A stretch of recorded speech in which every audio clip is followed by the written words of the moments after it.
എന്തായിരുന്നാലും ഇവരെന്നെ ഓടാൻ സമ്മതിക്കത്തില്ല. ഒതുക്കിയിട്ടിരുന്നാലും ഞാൻ ഇവരെ എന്തായിരുന്നാലും ഇതിനെതിരെ പോരാട്ടം നടത്തും.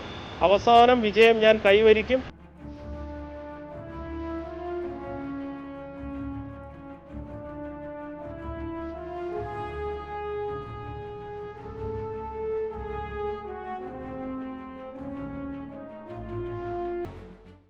താങ്കൾ ഈ പറയുന്ന ബിജു പി എന്ന് പറയുന്ന ഉദ്യോഗസ്ഥനെതിരെ നിരവധി പരാതികൾ ഇപ്പോൾ പറഞ്ഞു കഴിഞ്ഞു. ഈ പറഞ്ഞ അനധികൃത സ്വത്ത് സമ്മാനം, മറ്റെന്തെങ്കിലും തെളിവുകൾ കയ്യിലുണ്ടോ? ഒരുപാട് തെളിവല്ല, സത്യമാണ്. ഈ ബിജു പി എന്ന ഉദ്യോഗസ്ഥന് സോഷ്യൽ മീഡിയ വഴി പ്രധാനമന്ത്രിയെയും മുഖ്യമന്ത്രിയെയും അവഹേളിച്ചതിന് 3 വർഷം സർവീസ് ഇൻക്രിമെൻ്റ് ഇല്ല, ഒന്നുമില്ല, പ്രമോഷനും ഇല്ലാതെ സസ്പെൻഷനിൽ ഇരുന്ന ഉദ്യോഗസ്ഥനാണ് ബിജു പി. ഇതിൽ കൂടുതൽ എന്ത് തെളിവ് വേണം? അവൻ സോഷ്യൽ മീഡിയ വഴി പ്രധാനമന്ത്രിയെയും മുഖ്യമന്ത്രിയെയും പരസ്യമായി അപമാനിച്ചവനാണ് ബിജു പി. അതുകൂടാതെ തന്നെ ഒരു അമ്മയും കുഞ്ഞിനെയും ചെക്കിങ്ങിൻ്റെ ഭാഗമായി 4 മണിക്കൂറോളം പൊരി വെയിലത്ത് നിർത്തിയിരുന്നു.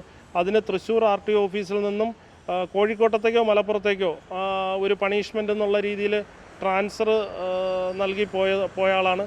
പിന്നെ ഒന്നും അറിഞ്ഞുകൂടാത്ത ബസ് ജീവനക്കാരെ, പാവങ്ങളാണ്, അറിയാമല്ലോ, അവർക്കെല്ലാം സാമാന്യ വിദ്യാഭ്യാസം ഉള്ളവരുമുണ്ട്. പക്ഷേ സാമാന്യ വിദ്യാഭ്യാസം ഉള്ളവർക്ക് അവർക്ക് അറിയത്തില്ല എന്താണെന്ന്. അവരെല്ലാം ഇവൻ ഇല്ലാത്ത നിയമങ്ങൾ പറഞ്ഞ് ഭീഷണിപ്പെടുത്തുക, ചൂഷണം ചെയ്യുക, അങ്ങനെ ഒരുപാട് സാധാരണ ബസ്സുകാർ ഇവൻ ഇല്ലാത്ത നിയമങ്ങൾ പറയുകയാണ്. ഇപ്പം തന്നെ പറയുന്നു പ്രൈവറ്റ് ബസ്സിൽ ക്ലീനറുടെ വേക്കൻസി ഇല്ല. അങ്ങനെയാണെങ്കിൽ പിന്നെ കേരള സർക്കാർ ക്ഷേമനിധി വകുപ്പിൽ വരെ മാറ്റം വരുത്തണ്ട. ഇപ്പോഴും ഞങ്ങൾ 3 പേർക്കാണ് ക്ഷേമനിധി അടയ്ക്കുന്നത്. അപ്പോൾ അങ്ങനെ ഇല്ലാത്ത കാരണങ്ങൾ പറഞ്ഞ് ഈ പാവങ്ങളുടെ തോളിൽ കയറി അവനെന്തോ വലിയ ആൾ കളിച്ച് നടക്കുന്നവനാണ്. ഈ ഒരു പോരാട്ടം ഇവിടെ അവസാനിക്കുന്നില്ല. ഈ ഒരു പോരാട്ടം, അതായത് ഇതുപോലുള്ള ഉദ്യോഗസ്ഥന്മാർക്കെതിരെയുള്ള പോരാട്ടം ഞാൻ ഇനിയും തുടരും. ഇനി വീണ്ടും എടുത്തു പറയാം, ഈ ബസ് സർവീസ്, എനിക്ക് ബസ് സർവീസ് ഉണ്ട്. ഈ ബസ് സർവീസ് എന്ന് ഉള്ളത് ഞാനതങ്ങ് എൻ്റെ ജീവിതകാലം മൊത്തം നടത്താമെന്നൊന്നും പറഞ്ഞ് ആർക്കും വാക്ക് കൊടുത്തിട്ടല്ല വന്നത്. ബസ് സർവീസ് ഒരു സേവനമാണ്, അത് ഞാൻ നടത്തും. അതിന് തടയിടാൻ വരുന്ന മോട്ടോർ ഉദ്യോഗസ്ഥൻ്റെ അടുത്ത് ബസ് സർവീസ് എന്തായിരുന്നാലും ഇവരെന്നെ ഓടാൻ സമ്മതിക്കത്തില്ല. ഒതുക്കിയിട്ടിരുന്നാലും ഞാൻ ഇവരെ എന്തായിരുന്നാലും ഇതിനെതിരെ പോരാട്ടം നടത്തും. അവസാനം വിജയം ഞാൻ കൈവരിക്കും. അതിൻ്റെ ഒരു ഉദാഹരണമാണ് 2024 എനിക്ക് ഒരു വാഹനത്തിന് ഒരു സ്റ്റോപ്പ് മെമ്മോ തന്ന് എൻ്റെ പെർമിറ്റ് ഇല്ല എന്ന് പറഞ്ഞതിന് ഹൈക്കോടതി എനിക്ക് 5 വർഷം പെർമിറ്റ് അനുവദിച്ചുകൊണ്ട് ഞാൻ ST80 ബഹുമാനപ്പെട്ട ST80 എനിക്ക് തന്ന കോടതി ഉത്തരവ്, അതായത് ഇവരെടുക്കുന്ന തെറ്റായ തീരുമാനങ്ങളാണ്.